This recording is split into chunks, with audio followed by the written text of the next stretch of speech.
안녕하세요, 여러분. 잘 지냈어요? 2025년 새해 복 많이 받으세요.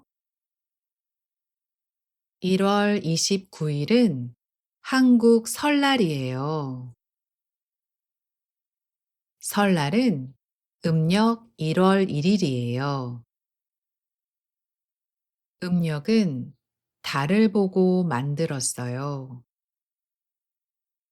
한국에서는 이제 대부분 양력을 사용해요. 하지만 명절은 음력을 사용해요. 설날에는 사람들이 고향에 가요. 기차나 버스를 타요. 어떤 사람들은 운전해서 가요. 설날에는 길이 많이 막혀요. 설날 전날에는 깨끗이 목욕을 해요. 그러면 새해를 깨끗하게 시작할 수 있어요. 설날에 새 옷을 사요. 설빔이라고 해요. 설날 아침에 설빔을 입어요. 그리고 어른들께 세배를 드려요. 세배는 새해에 어른들께 드리는 절이에요. 세배를 할 때 새해 복 많이 받으세요 라고 말해요.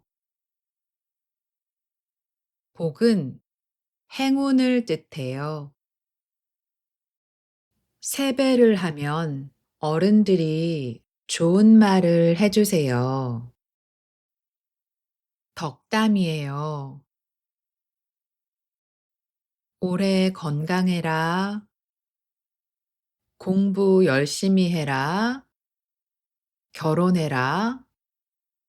취직해라. 같은 말이에요.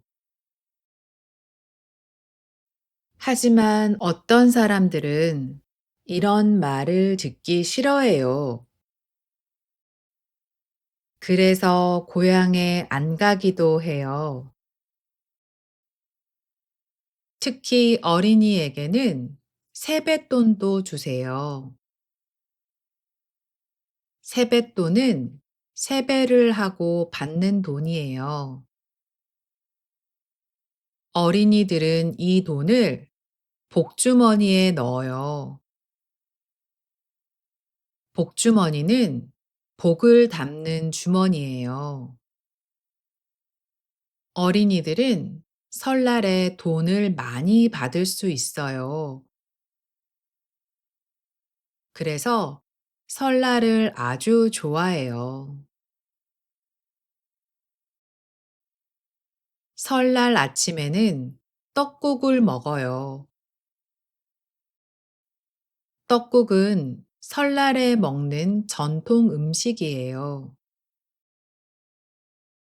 떡국은 흰 가래떡으로 만들어요.